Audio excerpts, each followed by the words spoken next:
the 29th of September. And I am speaking with Robert E. Clute. Am I pronouncing your name correctly, That's correct. sir? Mm-hmm. What does the E stand for? Eugene. Eugen, really. My father's first mate was Robert, and his second mate was Eugen. He was a ship captain. Is it Dr. Clute? Yes. Would you tell me something of what you experienced during the era of World War II?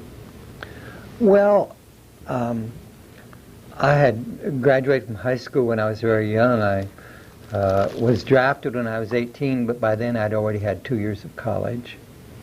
And I was sent in the Army Specialized Training Program at the University of Alabama in engineering.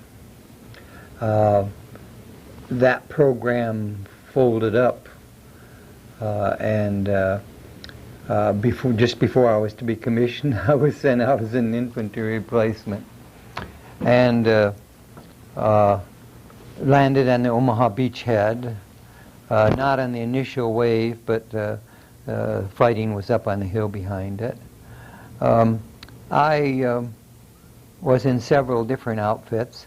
I ended up with the bulk of my frontline experience being with the 80th Division in Patton's 3rd Army as a bazooka man. Actually, I think from a historic standpoint, a lot of people talk about battles. I don't like to talk about battles much. I think what is very interesting in the difference between World War II and like Korea and Vietnam is the handling of wounded. You know, I'm not a very great admirer of Patton. I think he was a great general. I think he just threw men in until the line caved, and he didn't care how many lives it took. In my outfit, we had hung sandbags on the front of the tanks because they had a weakness under the nose, and when they would go up over a rise, you know, the Germans with their Panzerfaust could penetrate the armor and destroy the tank. So we hung sandbags on the front of the tanks, and it worked very well because when the Panzerfaust hit them, they'd bounce off, you see. The day before I was wounded, Patton gave a talk to my outfit, and he said, "Not we, I will be the first one in Berlin if it takes 3 trucks to pick up the dog tags off your goddamn dead bodies." And he said, "Your cowards take those sandbags off. They use too much gas." So the next morning when we attacked, and I was hit by a sniper bullet that broke my thigh bone, and as I spun around, the first thought that came into my mind was Patton, you SOB. Because you see, he'd taken medics and taken their Red Cross shield off and given them guns to fight. We were very short on medics. Now, I was wounded, my thigh was broken, and the line moved back and forth. I was lying on a rise along beside of one of these French roads with poplars along the edge, you know. And the sniper had me zeroed in. Anytime someone come to help me, he'd start in again, and I called to my comrades and said, "Please don't come near me because, you know, he'll get you too." It was very cold. It was on November the 7th. And eventually, everyone I was with was killed. The line moved, and the road was zeroed in with 88s. So that, you know, I'd come down the road just like a train. I'd see these puffs, you know, and I'd just lie there and close my eyes, and sometimes the shrapnel would hit me and sometimes it wouldn't. So that I got hit several times by shrapnel that way. I think I was fortunate that it was so cold because I think it caused the blood to coagulate, you know, so I didn't bleed to death. I laid out there 3 days before I got any medical attention. One time I saw some stretcher bearers off on the horizon, and I took my coat. I had a wool jacket on. I took that off to get to my undershirt to wave to attract their attention, and I couldn't. But I was so weak I couldn't get the clothes back on, so I just pulled the coat around my shoulders. And I was lying there, and you know, you don't want to go nuts. So I decided to start singing to myself. And I was singing My Hero from the Chocolate Soldier. And this American colonel came down the road. He said, "What in the world are you doing?" And he looked at me after he got closer and saw my condition and said, "Well, you know, I'll put you in a ditch and cover you with brush, and I'll go try to find help to get you out of here, you know." And I said, "No, if I'm going to die, it's not going to be in a ditch covered with brush. You go get the help and I'll stay where I am." He had to walk about 3 miles before he found an aid center. And they put me on a stretcher. And I remember we got to a bridge that was all gone except one girder. And they put me on the girder, and one man went ahead and pulled me and the other behind me and pushed me on that girder across the river.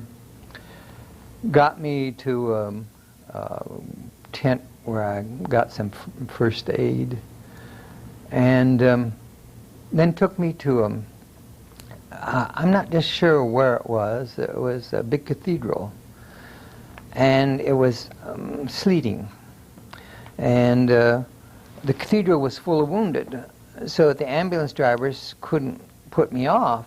And I hadn't talked much because I was really too weak, and I didn't want to use my energy.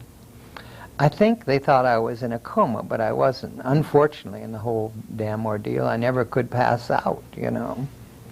And so one said to the other, "Well, let's put him out in the square here and cover him with a tarpaulin." And the other one said, "Well, if we do, he'll be dead by morning, you know."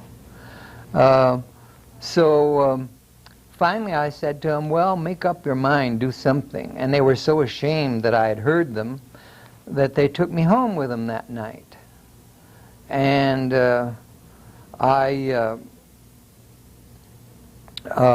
during the night I got worse, and the old doctor in this French village had been bombed out, and they went and got him. He didn't have any anesthetic or any, you know, most of his instruments had been destroyed.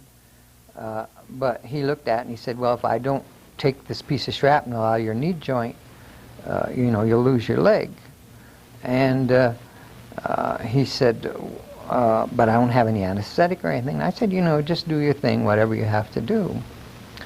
And the old man made me crazy. I can still see him because he kept probing and crying. And I said, "Heaven's sake, stop crying, you know, just do your thing." He put a piece of rubber hose in my mouth. I bit down until I broke my front teeth off on the darn thing.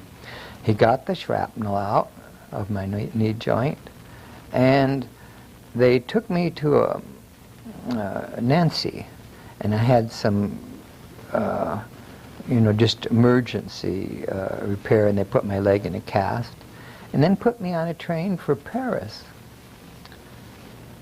The train took 5 days to get to Paris. They hung us on hooks in the inside of a boxcar, you know, unheated. The only food was Spam and bread and coffee. And some of the wounded, of course, had stomach wounds. The reason it took 5 days is they didn't give hospital trains priority. Priority went for munitions trains going to the front and this sort of thing. I finally got to Pont Saint-Cloud in Paris, and they operated on me then and put my leg in a cast and put me on another train to Cherbourg. The trip from Paris to Cherbourg, for the same reason, took 3 days. Got to Cherbourg, and they would put me on a on a Czech fishing boat called the Prague that had been a fishing boat, and they'd made it into a hospital, you know, not really a hospital ship, but just to transport wounded. And they had whitewasher painted the inside of the hole where the fish had gone, and they'd take a hatch off and they would lower you down on ropes and again hang you on hooks down there. A big storm came up so that we couldn't take off, and the boat just bobbed up and down in the port there for 2 days. So the third day we crossed over to Southampton, where again they took the cast off and gave me some medical attention. And then I was taken to Devonshire, where I stayed in the hospital there several months. I couldn't be taken home because I had to be in tractions. Then they sent me to Edinburgh to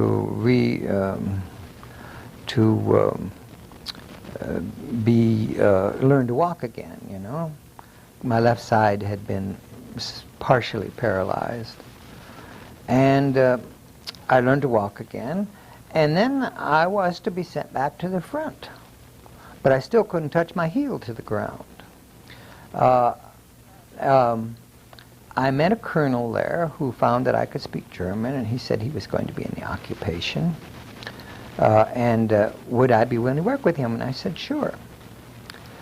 So at the replacement depot I was sent to, I gave those orders to the first sergeant. He took one look at them and dumped them in the wastepaper basket and said, you're going back to the front. So I was sent to Verviers, Belgium. Well, now, why am I saying this? I'm saying this because the treatment of wounded was so different in World War II than it was in Vietnam. You know, in Vietnam, my nephew was wounded. He stepped on a landmine, and 4 hours later, his leg had been removed, and the operation was over. They put him right in a helicopter and took him to a hospital, field hospital.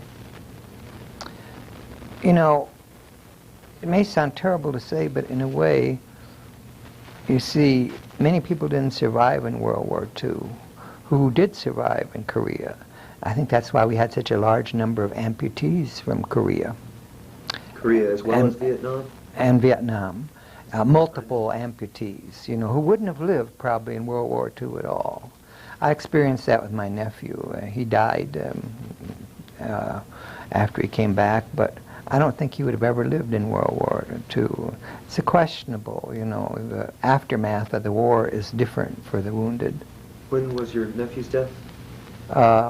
He was killed in Vietnam. He wasn't killed there, but he lost one leg, and the other leg was shortened 6 inches. And when he came home, he had a seizure while he was driving his car. And the doctor, without waiting to tell his parents or get his parents there or anything, just said, well, you know, you have brain damage too in addition to your other wounds, and eventually you'll become a vegetable. So he committed suicide. But I'm relating the difference of treatment of wounded. The treatment of wounded wasn't really great in World War II. You know, I suppose a lot of those interviewed will talk about, you know, their war experiences. But actually, you know, many of us, our lives were completely changed by the war, never would be the same again. In my case, I was sent, this friend, I was in Verviers ready to be sent to the front again, and he found me and took me to Germany.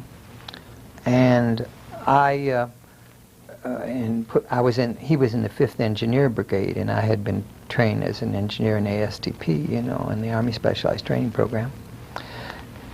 So he put me in charge of a brown coal mine near Cologne. And the coal mine pressed briquettes, but what they really wanted, the byproduct, was that in generating the steam to press the briquettes, they also generated electricity, and they wanted the electricity to pipe the water out of the dikes that had been broken in Holland, you know.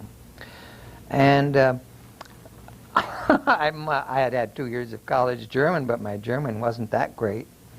So the first thing I did was to trade a carton of cigarettes for a English-German, German-English engineer's lexicon so that I could order the parts for this factory. I worked from early in the morning until late at night. There weren't other Americans. At first I thought I'd be working with a group, but he left me there and went away and said, "You're on your own." Eventually I got the mine back in production. By the time I did, my German was quite fluent. And I worked for him all during the occupation, and he was very considerate. You know, like when I finished at Cologne, he sent me on a pass to Brussels for a few days. And then he sent me down to Kaiserslautern, where I ran an underground coal mine. You know, the water, the tunnels had filled with water during the war, and they had to be pumped out and get the mine back in operation. It's funny because I later went back to lecture at the University of Saarland as a political science professor. And the man said to me, "Where did you learn your German?"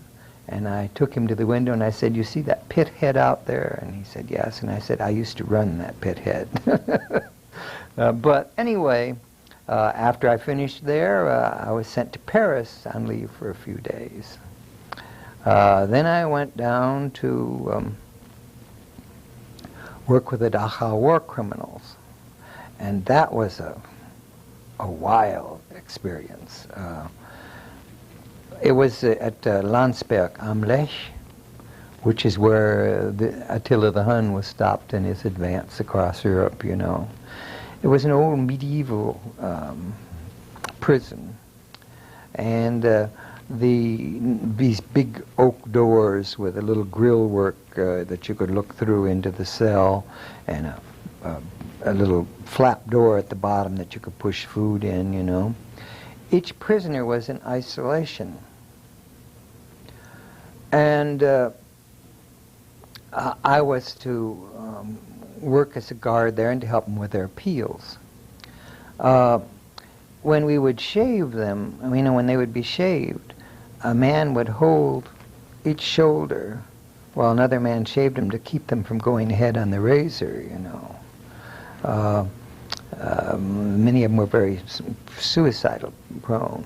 But, you know, what really was startling about them, they all seemed to be highly educated people. You know, they couldn't see each other and couldn't talk to each other, but someone would start an aria from an opera, and they would sing all the parts, you know. And when at first you thought, well, this is wild, you know, these people are highly intelligent people, but then after you talked with them a while, you realized that really they were insane. There was one man, a Dr. Eisele, who he said, well, what he had done is he had experimented on Jewish women. He liked to experiment on women. Most of his experiments were around women. One of his experiments was packing them in vats of ice to see how long it would take them to die of exposure. He also experimented with artificial insemination, and many of the women hung upside down in this artificial insemination process hemorrhaged to death. He was trying to find a cure for malaria, which he never did. But he had killed lots of people, and he openly admitted it. He said, what I did is for the good of humanity. Well, this really bugged me. And so one day, and you know, we weren't supposed to carry on private conversations with these people, you know, just to talk to them about their case and what they wanted to write for an appeal and this sort of thing. But in the Stars and Stripes, I read where they had discovered a cure for malaria, you know. Not a cure for it, but malaria suppressants is what he was looking for, and that they were using them in the Pacific. So I cut it out of the Stars and Stripes, and I put it in my tunic, and when I went into his cell, I handed it to him. He could read English. And he read it, and this is what he was trying to find, you see. And he said, well, what would they use for their experiments? And I said, well, I suppose what most civilized people would use, dogs or mice or rats or something, but certainly not people. And he went absolutely mad. He bit his lips till they bled, he screamed, and he banged his head against the wall. And, you know, this may sound terrible. A lot of them were hung.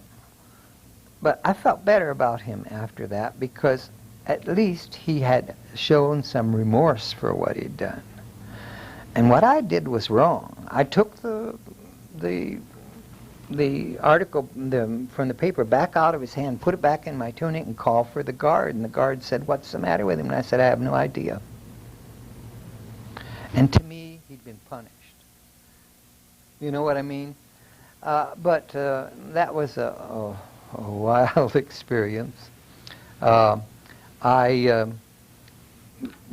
I was there, I got to go to the Salzburg Music Festival for 3 or 4 days.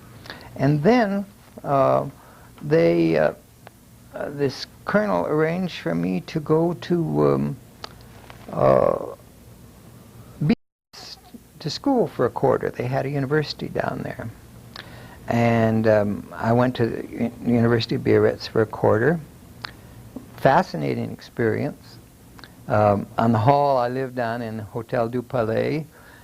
Gertrude Stein and Alice Talcus lived a few doors down the hall from me. Marlene Dietrich lived a few doors down the hall from me.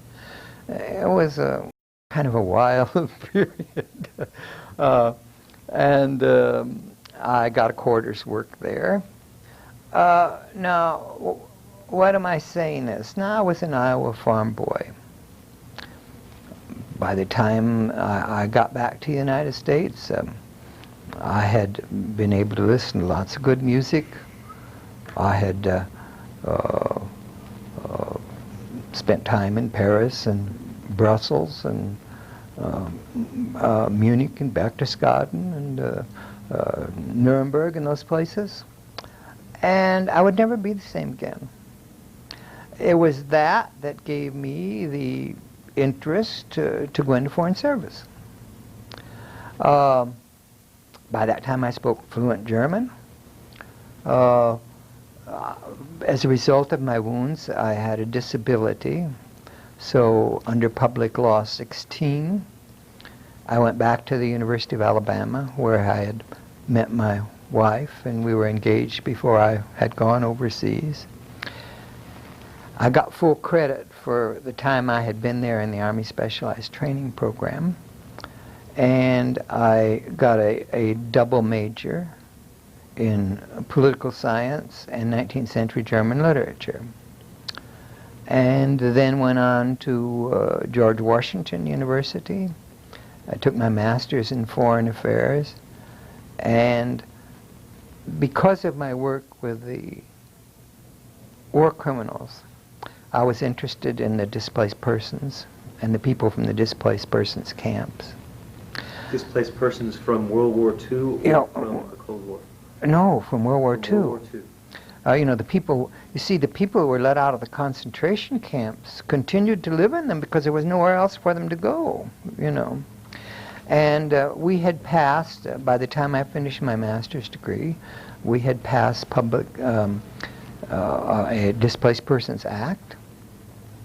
So I went back to Germany in Frankfurt, and my wife and I worked for 2.5 years relocating the displaced persons from the concentration camps and getting them sent back to America. Now, the reason I say that, it all ties together. And I never in God's world would have had the interest I did or did the things I did. I never would have done those things had it not been for my war experience.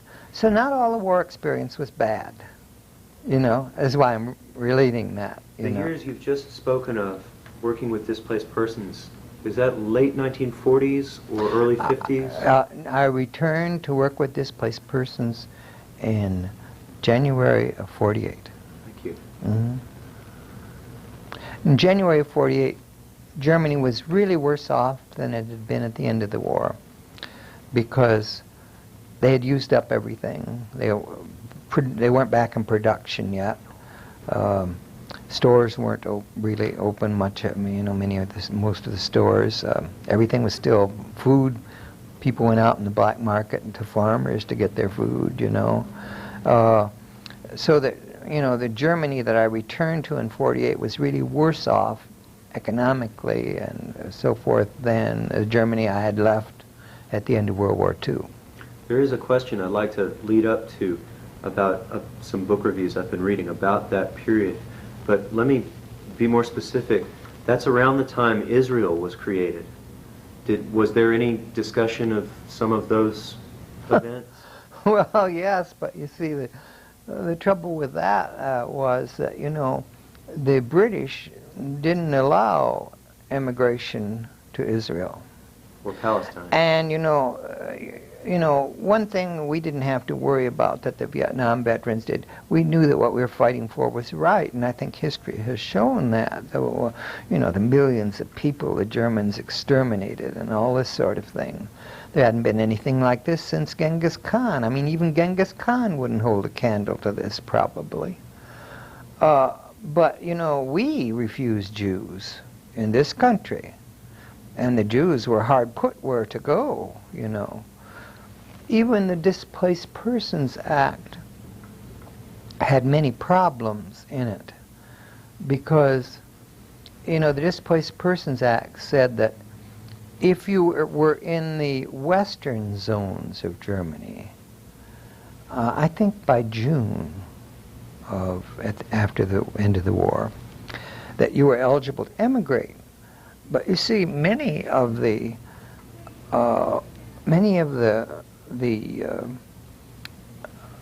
families had been split up with the concentration camps. They'd send the children to one camp, the wife to one camp, the husband to another camp.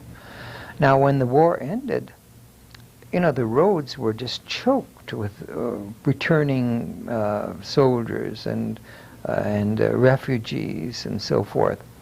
And they didn't know what to do, so they'd try to head back to where they came from, and you'd see in villages, you'd see bulletin boards which said, I, Chaim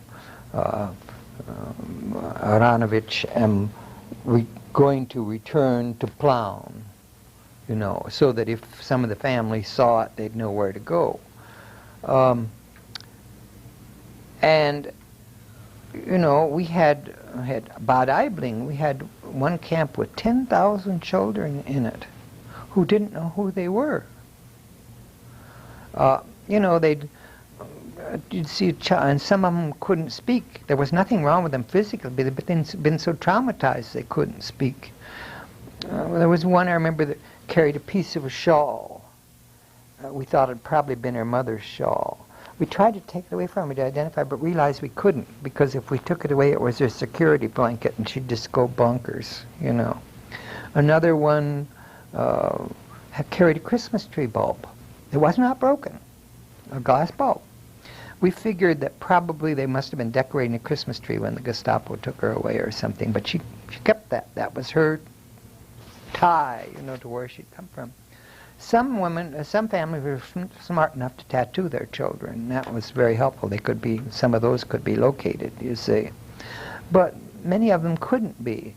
Now, if a man and his wife were, say the man was in the Russian zone and a woman in another zone, by the time they found each other, oftentimes it was too late to meet the deadline.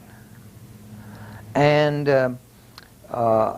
another thing about it was that if you have any kind of a criminal record, you can't enter the United States. Now, one thing I remember which just infuriated me was I had this Jewish man who was starving to death in a concentration camp, and he was taken out in work detail. And he dug potatoes up with his bare hands out of a farmer's field and ate them raw. Within the camp, the Germans convicted him for felony, for stealing potatoes. He was not eligible to emigrate to the United States. Well, because of the difficulty with the Displaced Persons Act and the difficulty of, and if one member of the family didn't make it to the western zones, none of the family could go. You know, the whole family had to be in the zone in June. So I developed a way, extracurricular activities of relocating these people that weren't eligible. See, I was being paid by the American government. But then I used my weekends and evenings and spare time trying to send them elsewhere, to Australia or to Brazil. The Brazil consul was a terrible person. He operated the Brazilian consulate with black market money and pocketed the money the Brazilian government gave him to run it. He drank a lot. And one time when he was drunk, he said to me, you know, we need people, you know, to develop the Amazon basin and this. We need lots of people in Brazil, but we don't want poor people. We've got plenty of poor people. Well, we had all kinds of people that had been in the concentration camps, you know, professors, doctors, lawyers, members of the Supreme Court of their countries and this sort of thing. So I talked to a man from Lutheran World Federation, and I said, look, what we need is some really, you know, and they were just, many of them still were in their concentration camp clothes, you see. I said, we need clothes for these people, not, you know, raggedy stuff, you know, thrift house stuff, but we need nice clothes. Is there any way you could get the Lutherans to send nice women's suits, purses, shoes, hats, you know, outfits that match, nice clothes for men? And he did that. And he had a fund of money. And if I got someone who wasn't eligible under the American Act, I would send them down to the local, to a hairdresser, you know, to get their hair cut. Send them down to the local baths to get a bath. Take these racks, take these clothes that he sent me, dress them up, send them down to the Brazilian consul, and he would visa them. He thought, gee, they look great, you know. And it was amazing to watch these people, because after you did this with them, they'd look in the mirror and think, my God, I'm human. You know, they had scarcely, you know, they'd almost lost the feeling that they were. We couldn't believe what dressing a person. And then we had some other second-hand clothes, you know, not terrible clothes, but not as nice as the others, that we would make them give the clothes back, and we'd give them these second-hand clothes. UNRWA would pay their way, you know, their passage to Brazil, and we'd send them off to Brazil. We did that with that man for a year and a half, and he never recognized that we were using the same clothes over again. But it was an interesting period. It was it was a difficult period for me with the Germans. I suppose it was harder for me than it was for some other Americans, because I spoke fluent German. I had no difficulty understanding them. And the thing that really I couldn't stand about the Germans, you know, for a German to say they didn't know about concentration camps or what happened, it's just immoral. And, you know, they often like to say, nix wissen, didn't know that. Well, you know, we have records that people complain not about the concentration camps, you know, the Burgermeister's office records near Munich, for instance. There was one Burgermeister's office where their records show people were complaining not about the concentration camp, but the smell of the incinerator. You know. Well, my favorite story on this was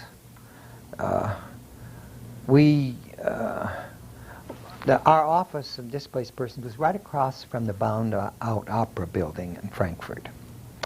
And in inclement weather, we would, instead of going out to eat, bring our lunches and eat around the mail sorting table. And I had 20-some people working for me there. And my secretary got ill. So the Hebrew Immigrant Aid Society sent me one of their secretaries to work for me, you know. And her name was Chaya, Yiddish for Ida, you know. And she was a little short, fat girl. And we were sitting around the table, and this subject came up, and they all said, "Oh, we didn't know about this." She said, "That's very strange that you didn't know." She said, "You see that opera building across the street?" She said, "My mother was a grande dame. The Sunday papers would appear with her picture with her diamond tiara and collier, and she was a grande dame. And when they built that opera, they asked for donations. And my mother said, 'I will double the donation of anyone in this country, with the sole exception of the Baron Rothschild.'" She said, now everybody knew my mother. Now she said, when they came to get us, the Gestapo, we were in our drawing room, and my mother was sitting on a Louis XIV chair, feeding her poodle sugar cubes. She said, they took us, they shaved our heads, they stripped our clothing off, they gave us a burlap dress. Now they said she said my mother was a big, tall woman, so they gave her one that barely covered her privates, with a yellow Star of David on the front and the back. She said I was a little short, fat woman, so they gave me one that was ridiculously long and kept dragging. I had to clutch it to keep from tripping on it. She said, now, this was 2 days before Christmas. She said they took us to the Friedrich Ebert Allee, and that was the main shopping center in Frankfurt. And she said there was snow on the ground. And in these ridiculous outfits, no coat, no other article of clothing, but this burlap dress, we were in the snow and repaired the streetcar tracks. And you didn't see us while you were Christmas shopping? And of course the answer is they did. I still, I thought as I got older I would be able to forgive the Germans for this, but I cannot. I feel just as bitter towards them as I did when I was 22. I don't feel that way about young Germans. When I've lectured in Germany and worked with young Germans, I think they were so badly burned by what their elders did that they probably have less of this in them than most countries do now. But people my age, I find it very difficult to be friends with Germans my age. There are exceptions to rule. There were people who were against this and so forth, but I find it awfully hard to be close to Germans my age. But to me, the post-war experience, you see, was influenced a great deal by what I did during the war. I've got several questions about that, but first of all, was your wife with you in the course of this work? Yes, my wife was with me. Now, my wife was a librarian, and while I was working in the Displaced Persons Commission in Germany, she worked as a librarian. But then I came back to the United States to go back to school, and then she worked with the Displaced Persons Commission in the United States, locating people with sponsors in the United States. So she did that work too. Incidentally, when she came as a librarian, she had to, they made civilians wear uniforms. She was not there as my wife. She was there because she was hired as a librarian to work with Army libraries. And that way she was able to get over sooner than she would have as a dependent. And so she had to wear a blue gabardine uniform. She had to go to Nuremberg to fill out papers for this job. And when she came home, she cried. And I said, what's the matter? And she said, look at my uniform. It is wet. They spat on me as I walked down the street. That was the Germans doing this? In Nuremberg. See, Nuremberg was a big Nazi stronghold, and that's where the trials were going on. You see, the Dachau trials that I worked with were not the Nuremberg trials. The Nuremberg trials were for violations of international law and were done by international lawyers. But you see, under international law, you couldn't try Germans for killing other Germans because that's domestic law. And so what they were tried for at Nuremberg was not exterminating German Jews, but exterminating Polish Jews in the occupation, or exterminating people in the occupation of France, or looting art and violating the laws of war and occupation. Now, the trial of Germans killing other Germans was done through war crimes trials in each zone, as the zone, the occupier, representing the sovereignty of Germany, you see. So, you know, you couldn't at Nuremberg try Germans for killing other Germans because that's a domestic issue. So really the war crimes trials within the zones dealt with the killing of Germans by Germans. And of course, one of those zones was Dachau. Dachau was, you know, one of those in the American zone, yeah. I don't have a clear sense of the geography of Germany and where Dachau is, but I wanted to ask you if you saw people from or displaced persons from those communities of Poland or Czechoslovakia or, yes, I or did. former Yugoslavia. Yes, all of them. Now, of course, there were some refugees that we couldn't help because they weren't eligible under that, and those were the so-called Volksdeutsche. What does that mean? Well, they're Germans. You see, when the Muslims were going to overrun Europe, they built outposts and put Germans in them to hold the Muslims back, you know, in Yugoslavia, Hungary, other areas of Eastern Europe. And then when the Muslims were stopped and repelled, those people were just left there. And they grew and multiplied so that there were large islands of Germans in a Slavic sea. They spoke German. And they're interesting because, you know, like when they returned, you know, well, Hitler appealed to das deutsche Volk everywhere, you know, and there were 3 million Germans, Sudeten Germans in Czechoslovakia, and they provided the fifth column. Not all, but many of them were pro-Nazi. So that when the war was over, they were expelled from Eastern Europe. And of course, they were expelled after the deadline for our displaced persons, you see. And they were not really covered by our Displaced Persons Act. I felt sorry for them because they'd always thought of themselves as Germans. But you know, you could look at one of them and, you know, by the truck, the costume, you could tell what village they had been sent from hundreds of years before, because they still wore the same truck, you see. And, but without their realizing it, a lot of Slavic words had crept into their language, you know, you know, in German, corn is mais. For them, it's Kokrutz. Brussels sprouts are Blumenkohl, but for them, they're Kaffreol. You know, there were some differences. And when they returned, for us, it would be like meeting someone who spoke Elizabethan, because they still spoke the dialect as it was when their people left Germany, you know.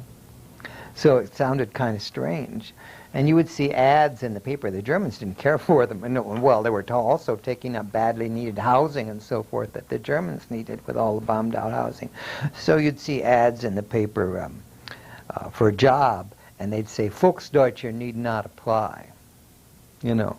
So you felt sorry for them. They were between a rock and a hard place because they were thrown out of where they were and didn't really have a place where they would come to, you know. There's a question I'd like to ask about a controversy I've read about now, about that time. And I can't remember the title of a book, but there's a new book someone's published with a title that's a little inflammatory. But it's about Poland in the period immediately after the end of World War II. And it's about whether there were acts of revenge when the former prisoners began to see their prison guards, essentially. I don't understand. I wish I could think of the name of the author, but it's about Poland after whose Jewish population had been so decimated. Yeah. Did you hear of anything like what I'm talking about? Yes. We had and we had displaced persons camps where everyone there was a displaced person, and the United Nations fed them and so forth. And there was one of these camps where the man who ran it told me that a concentration camp guard had gone into one of these camps and tried to pass himself as a refugee, and the people from his camp saw him and recognized him, and he said it was impossible. He couldn't stop it. They simply really trampled him to death. Such rage, He said there wasn't anything he could do to stop it.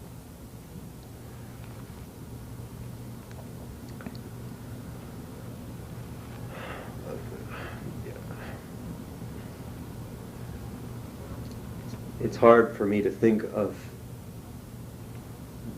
refugee life, because there's refugees now that they say are as many refugees in the world as there have ever been yet, and still I think of that time as being filled with refugees. Oh, it was. I mean, there were literally millions of refugees.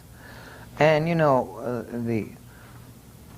the bad part was, you see, I really felt sorry for the displaced persons from Russia, because they had fled west, to escape their regime, and the Russians wanted desperately to get them back, because and they were bent on revenge with these people. They looked on them as traitors, you see. And I had a friend who was, I later lived in Linz, Austria, in later years, but I didn't know Linz at the time. But I had a friend who took 2 truckloads, semi-truckloads of refugees, Russian refugees. Harry Truman had ordered that they be returned, turned back over to the Russians. And they took 2 truckloads. I mean, by that I mean people standing up in these semi-trailers. He said they let them off at the bridge in Linz. Linz is divided by the Danube, and there's a bridge across the Danube there. One side is Linz and the other side is called Urfahr. The Danube was a dividing line between the American and the British zones, American and Russian zones of occupation in Austria. He let these 2 truckloads off. The Russian soldiers came and marched them across the bridge, and you go up over a hill and then dip down. The road dips down into a valley and then back up again. In other words, if you stand there at the bridge, you see a car go down this dip and then back up on the other side. They marched over the hill. He heard volleys of shots, and he never saw one person go up the hill. Evidently, they just took them over the hill and shot them. Of course, life was pretty cruddy at that time. Really, to be honest. Well, we've learned a lot about the atrocities of Joseph Stalin that he was able to keep almost hidden. However, at that time, the Cold War seemed to get particularly fierce. Was there anti-communist feeling? I know that the Americans were using Germans against communists in that area and Well, point of time? you know, I'd have to admit myself, I had a very strong anti-communist feeling because, you know, the communists had committed terrible atrocities too. They just weren't tried for it ever. And, you know, subsequent historical facts, you know, the extermination of the entire Polish officer corps, you know,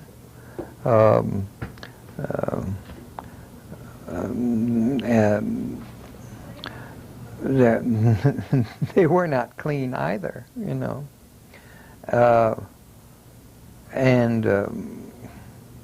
Oh yes, I think most people I knew had very strong feelings against the Russians. You've mentioned returning to the United States at that point. Can you give me a hint of your career in the rough 50-odd years since then? And moving to Athens. I was afraid you were going to ask that. I came back to the United States. When I had gone to Germany with Displaced Persons Commission, I had finished all of my coursework for my master's, but not my thesis. I finished my thesis while I was working with Displaced Persons Commission, had it cut to the, you know, specifications, American paper, because it was in centimeters there, and the right weight and so forth. And they were ready to accept the thesis, but told me that I couldn't they couldn't accept the thesis because it didn't have the George Washington University watermark in the paper. Otherwise, it was very satisfactory. Well, there was a time limit on the, you know, and my time limit ran out. So they said I would have to come back to the United States and be re-examined in my coursework. And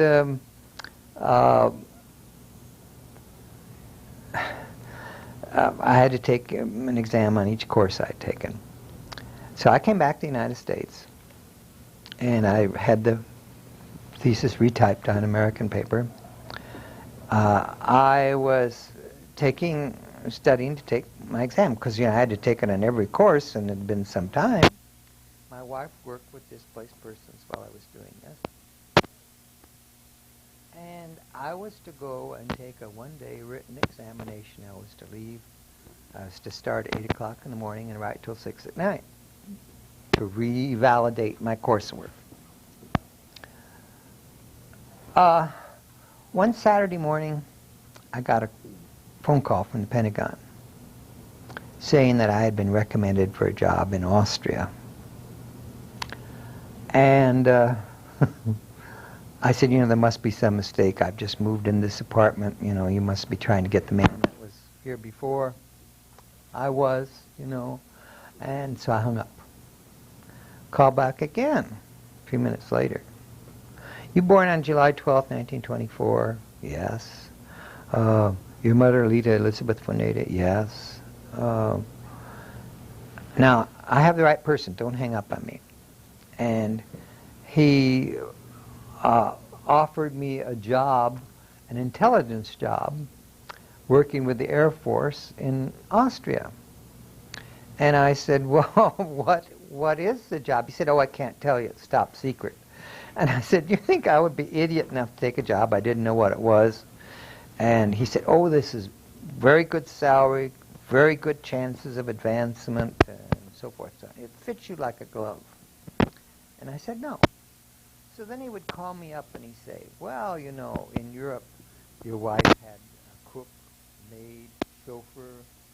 Here in Washington, you're living in this little apartment and she's doing her own housework. And he told us everything that, you know, you knew that he practically knew when you went to the bathroom, you know. And he really annoyed the life out of him. And so finally I said to my wife, there's only one way of getting rid of this man. I wrote him a letter. And I said, you know, your promises of advancement and Oh, and all this sound good, but I realize advancement is that nebulous thing depending on current budget conditions, tables of organization, and so forth. And therefore, the least I will accept is, and I named a price so high that I thought, that'll be rid of him. That was on a Friday, and I only lived a few blocks from the Pentagon. Monday morning, when I opened the door to go for my examination, my all-day examination, a telegram fell out of the door, and I opened it up, and the telegram read, "We accept your request. You will report to Idlewild Airport at midnight for transportation to Austria." My wife said, "What are you going to do?" And I said, "I really don't know what I'm going to do," because I said, I did give him my word, but I said, "I really can't be bothered with this now. I'm willing to do whatever you want to do." So when I got back that night, she was sitting on the suitcases on the steps to the apartment. They had sent people to pack our stuff up, and it was gone. Our passports were still good, and she had the tickets to go to Austria. Well, I was really floored by this, so I got to Austria, and this colonel met me, and I thought, well, good, now I'll find out what I'm to do. And then after talking with him a little while, I realized that, no, I wasn't working for him, he was working for me. So he said, "Would you like to meet your staff?" And I said, "No, I wouldn't like to meet my staff." I said, "How many are there?" And he told me, and I nearly fainted because it was a large outfit. And he said, "Well, what do you want to do?" And I said, "Well, I want to spend the first 2 or 3 days reading the in and out files of the office. And the reason I wanted to do that is I wanted to know what I was doing, And I wasn't going to admit to my workers that I didn't know what I was doing. And so I did that, and then I met with them. And what I did was work in Central Europe for Air Force intelligence for 3.5 years. So your question of my feeling with the communists leads into that. You see, when I'm doing these interviews, I often get into history of the Cold War Yeah. as well, because... And, I never... To be frank, I never did anything that I was ashamed of. I was military intelligence. When I look back, it's kind of sad because I risked men's lives to find my own life. I was in Patton's Third Army during the war, and it was not nearly as frightening as some of the experiences I had in intelligence,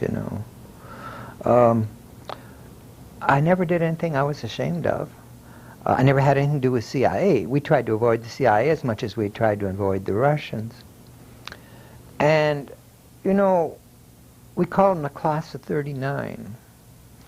And the reason we called them that, so many of the CIA agents were refugees from Europe who, we lacked people trained in language and so forth after the war. We were very short on such people. And these people spoke several languages, and they looked like a good deal for American intelligence. But the catch was, many of them came from totalitarian systems. They didn't really, they spoke European languages, but they didn't understand America or Americans. And I think they did things that Americans would never have done.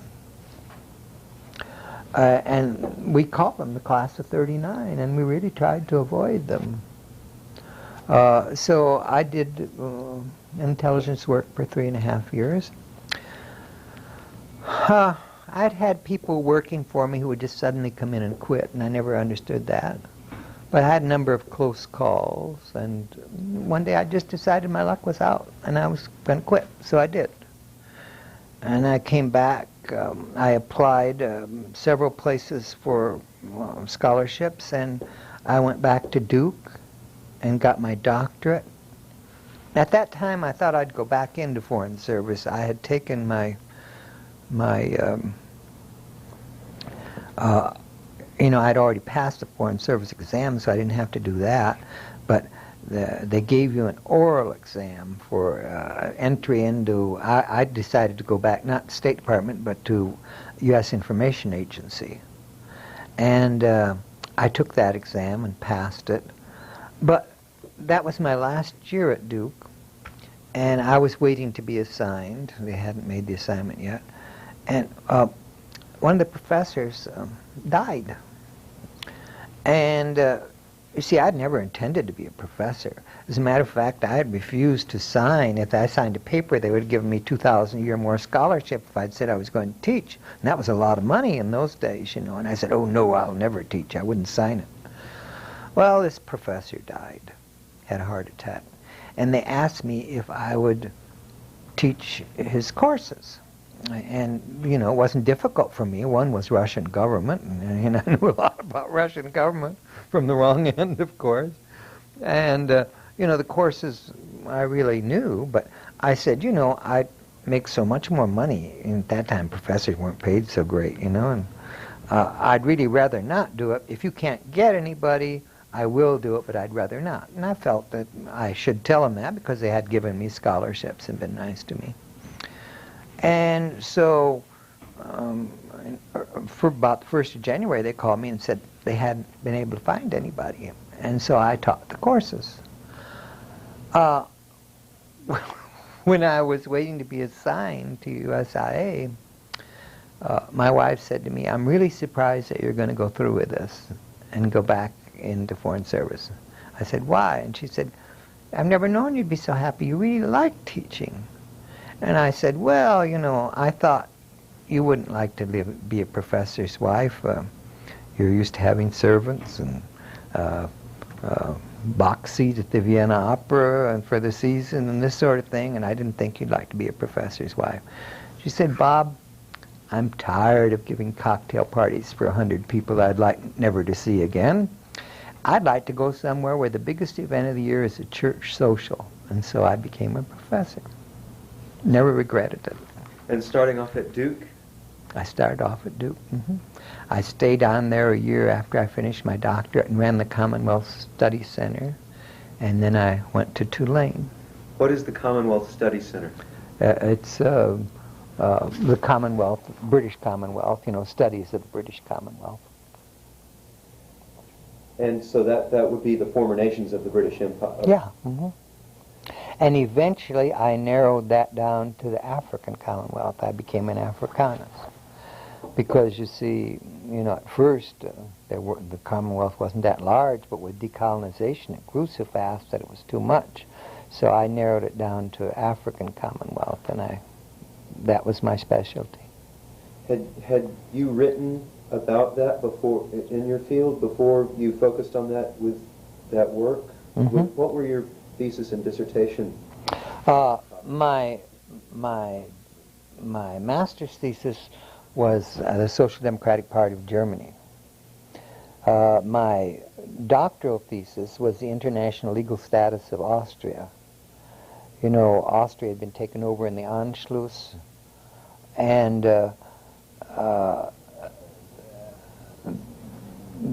then occupied, then the occupants withdraw, and it was independent now. Is present-day Austria the legal successor to pre-Anschluss Austria for debts and citizenship and all that sort of thing? And that was what my doctoral thesis was. And how long did you spend at Tulane? I only stayed there a year. And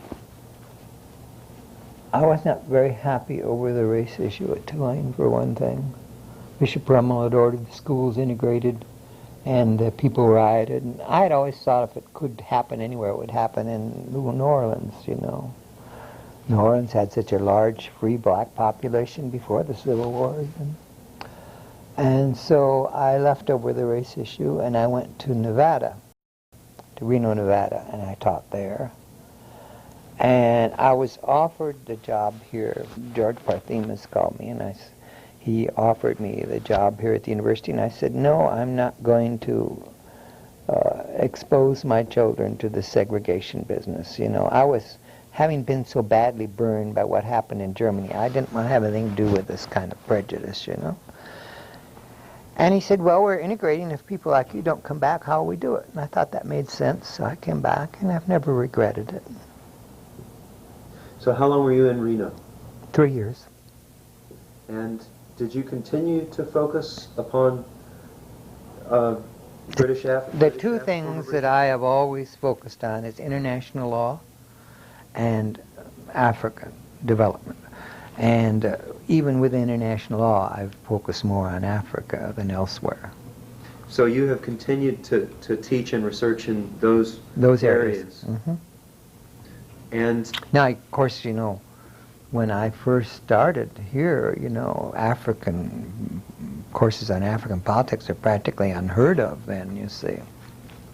Since then, we've had African students. Yeah. Two in South. You probably met Sally Coco and the other fellow from Somalia. And sure. Sally Coco is a good friend of mine. Uh-huh. I'd like to see those guys again. So, you know, I guess what I'm saying, the whole thing kind of all ties together, and it all goes back to, you know, when you're a young man, what you do is pretty well formed, and what I did was formed pretty much by the war and the aftermath of the war. And it was an entirely different course than I would have taken as an Iowan from, you know, if these things hadn't happened to me. I've got a handful of questions about that as well, but you just retired a year ago, did you say? Yes. From the University of Georgia. Mm-hmm. And you mentioned you're continuing to teach, perhaps, on occasion? No, I teach in Italy in the summers. I teach international law of environment, which is a new thing that I've gotten into in recent years. Very violent. Mm-hmm. And I'm eager to learn about that myself. However, can you tell me something about Iowa, where your farm was, what your parents were like or doing, and if you had brothers and sisters? Well, you see, this is kind of weird because my nanny was a Sioux Indian, a Lakota, and my first cousin's mother died when he was born. We were brought up as brothers. And he reared us as a young Lakota would be reared. My grandmother was a very prominent woman, big house, and she was such a grande dame that no one really could stand in her way much, you know, very powerful woman. And so we lived a kind of a schizophrenic life. You know, my bedtime stories were not Hansel and Gretel. My bedtime stories were the hunting and war parties of the Lakota people and the oral history of the Lakota people. And I suppose people would consider us a bit weird because he had, in our lessons, we had a Swiss woman who worked for us who taught us our lessons, but she had no authority over us at all. He was the authority. So that I had a very strong Indian influence in my upbringing. I don't mean by that I was, I grew up in a great house where I knew how to handle 5, 8 place settings of silver, all that sort of thing. That wasn't the point. But my way of thinking, and much of what I did was what a young Lakota would do. And I was brought up as an anachronism because young Lakotas on the reservation were not brought up that way at that time. My brother Morris didn't care for white people. He had no Indian blood in him, but he didn't care for white people. Younger or older brother? Older. Older. And was he your only brother? Yeah, and he was killed in the Solomon Islands during World War II. I think if he hadn't been, he'd probably been a renegade. I learned that there are certain things you talk to white people about and there are certain things you talk to Indians about and you don't mix them up. I could draw the line. He could not. Later, when I went to work in Africa, I was absolutely shocked to find that that part of me, which, you know, I had abandoned years before, in Africa becomes the dominant me. Things work the same, really. When I didn't know what to do, I'd think, what would a Lakota do? And I would rarely be wrong, you know. And that was invaluable to me. I can work with traditional African people because the role of the medicine man, the role of women, the role of children, the role of elders, it all works roughly the same. So when I say that I chose African Commonwealth, that part of my youth, again, had an influence in that choice and became very valuable to me. I've got a few more minutes if you do. It's getting on to 12, probably, I imagine. Yes. Let me begin to draw this to a close, but I would like to return to the era of World War II to ask how you heard the news of Pearl Harbor, December 7th, 1941. I was in a movie and it was announced. In Iowa? Uh-huh. And everybody left the movie, they never finished it. In what town? Manchester. Which is where in Iowa? Near Dubuque, Iowa. Near the Mississippi, the bend of the Mississippi in Iowa. Can you tell me how you came to join up and what it was like? I didn't join up. I was drafted. Mm-hmm. Your friends and neighbors greeted you. And where was that draft board? Or where did you Well, have to go? Where did you have to go? It's funny now because I think I've been in 60-some countries, but at that time I had never been to the capital, to Des Moines. And I was put on a bus and sent to Des Moines and drafted there. And, you know, I was inducted there. I'll go on and ask, the last question I usually ask is the same one I ask. I save it up, but it's just a thought question. If you were speaking to younger people about the experiences we've been talking about, if you were speaking to people who were learning about World War II as history and had never lived through it, about the experiences you lived through, what do you think is most important to remember from that time? From World War II? How would you prefer people to remember, particularly people who are only learning it through books or recordings like this one? Well, I guess the major difference is that I feel it was a just war. You know? There aren't very many just wars. I've never viewed one since. You know? And I feel very sorry for the Vietnam veterans because here they were called on to do these things and there was such a questioning of the morality and the justness of the war. That must have been a terrible thing for them. I really feel sorry for them. But that's the first thing I'd remember. And the second thing, it was the end of Europe as it then existed. You know, the old Europe is gone. Well, thank you very much for your time this morning, Enjoyed Dr. it. Clute. Thank you.